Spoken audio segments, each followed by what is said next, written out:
કેમ છો મારા વાલા ખેડૂત મિત્રો, પશુપાલક મિત્રોનું આજના નવા વિડીયોમાં તમારું દિલભર્યું હાર્દિક હાર્દિક સ્વાગત છે। ખેડૂત મિત્રો અને પશુપાલક મિત્રો, ચેનલ ઉપર જો તમે પહેલી વાર વિઝિટ કરી રહ્યા છો તો બે હાથ જોડીને નમ્ર વિનંતી છે કે તમે ચેનલને સબસ્ક્રાઇબ કરો, વિડીયોને એક લાઇકનું બટન છે તે દબાવવાનું ના ભૂલતા।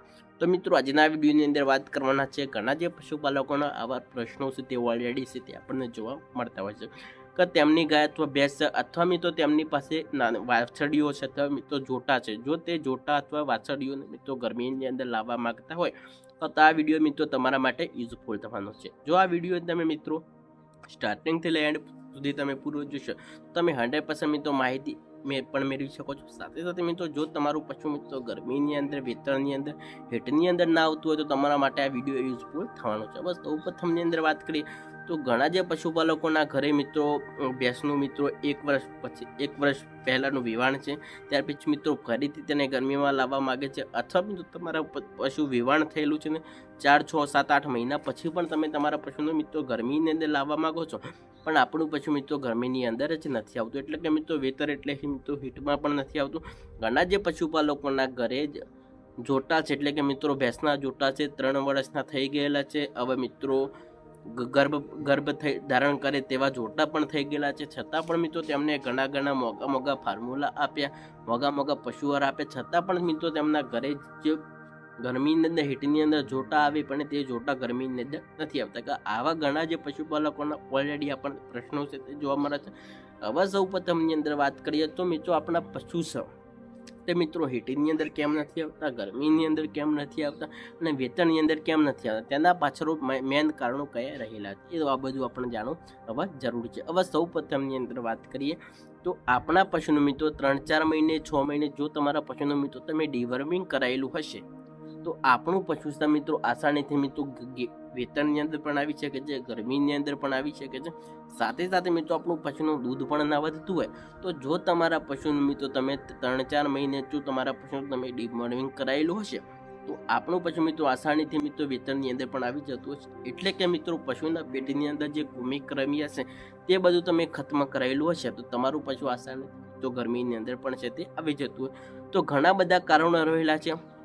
સાથે સાથે મિત્રો આજના વિડીયોની અંદર એકદમ એવો દેશી ઘરેલું જો ફોર્મ્યુલા બતાવવાનો છું। આ ફોર્મ્યુલા બનાવવા માટે આ બધી જ વસ્તુ છે તે આપણા ઘરે મળી જવાની, ફક્ત મિત્રો 10 થી 15 રૂપિયાનો ખર્ચો છે, મોંઘો પણ કોઈ ખર્ચો નથી। તો તેના પહેલાં મિત્રો બધા આ કારણો છે તે આપણે જેવા જાણવા જરૂર છે કે તમારા પશુનું તમે ડિવર્મિંગ નથી કરાવતા તેના લીધે જ આપણું પશુની અંદર આ બધા પ્રોબ્લેમો છે તે જોવા મળી રહ્યા છે। હવે બીજા નંબરની અંદર વાત કરીએ તો મિત્રો તમારે એક દેશી ઘરેલું ફોર્મ્યુલા પણ આપવાનું છે કે તમારા પશુનું મિત્રો જે તમે ખાનદાન જે પશુઆહાર આપો છો એની અંદર આપણા મિત્રો 50 થી 100 ગ્રામ મિત્રો મિનરલ મિક્સર પાવડર છે તે આપવો જરૂરી છે। ઘણા જે પશુપાલક શું કરતા હોય તેમના ઘરે નાના મોટા વાછરડીઓ છે, ભેંસો છે, ગાયો છે અને મોંઘા ફોર્મ્યુલા આપે છે, છતાં પણ મિત્રો તે ખાંડની અંદર સામાન્ય 50 થી 100 ગ્રામ મિત્રો પાવડર મિલાવવાનું ભૂલી જાય છે, તેના લીધે જ આ બધા આપણને મેન પ્રોબ્લેમો છે તે આપણને જોવા મળી રહેલા છે। સાથે સાથે કોઈ પણ ખાંડની અંદર હું તો બધા જ પશુપાલકોને કહું છું કે તમે મારા વહાલા મિત્રો તમારા પશુનો કોઈ પણ ખાંડની અંદર જો તમે 50 થી 100 ગ્રામ મિનરલ મિક્સર પાવડર તમે આપવાનું ચાલુ રાખશો ને તો તમારા પશુની અંદર તમને કોઈ પણ પ્રોબ્લેમ છે તેમને જોવા નથી મળવાનું। ઘણા જે પશુપાલકો શું છે કે તેમનું પશુ વેતરની અંદર, ગરમીની અંદર નથી આવતું અને મોંઘી દવાઓ કરાય છતાં પણ તેમને પશુ વેતરની અંદર નથી આવતું।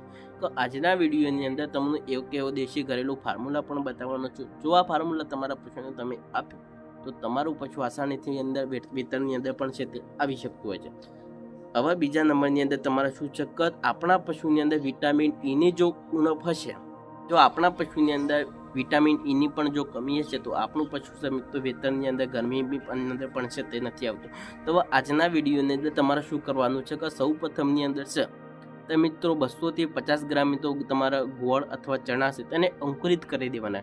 રાત્રે આ ચણા અથવા ઘઉં છે તે 200 ગ્રામ તમે લઈ શકો, 300 ગ્રામ જેવા ઘઉં અથવા ચણા લઈ તમારે રાત્રે તમારા પલાળીને મૂકી દેવાના અને સવારે તમારા પશુના ચણા અથવા ઘઉં છે તે તમારે ખવડાવી દેવાના। સતત મિત્રો તમે 5-6 દિવસ સુધી તમે તમારા પશુનું અંકુરિત કરેલા ચણા ઘઉં તમે આપવાનું ચાલુ રાખશો તો તમારું પશુ આસાનીથી જ વેતર, ગરમીની અંદર, હીટની અંદર છે તે આવી જતું હોય છે।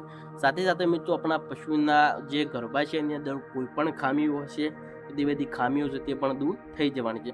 હવે તમારે શું કરવાનું છે કે તમારા પશુને મિત્રો તમારે 50% મિત્રો તમે લીલો ચારો આપો છો તો 50% તમારે સૂકો ચારો આપવાનો છે. ઘણા જે પશુપાલક શું છે કે તેમના ઘરે લીલો ચારો હોય તો તે વારે ઘરે લીલો ચારો આપે, સૂકો ચારો હોય તો તે સૂકો ચારો.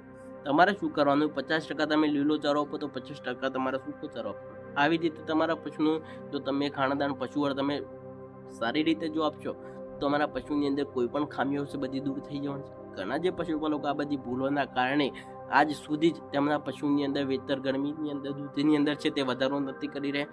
ત્યાર પછી મિત્રો જો તમારા ઘરે સરગવો હોય તો સરગવાના પાનનો મિત્રો તમારા પાવડર બનાવી તેનો રસ બનાવી તમારા પશુને તમે પાવાનું ચાલુ કરી દેજો. સાથે સાથે મિત્રો પશુના વિટામિન ઈની જો ઉણપ હોય તો તેનાથી પશુના વિટામિન ઈની ઉણપો છે તે પણ દૂર થઈ જવાની છે. તો ચાલો આજના વિડીયોની અંદર બસ આટલું જ.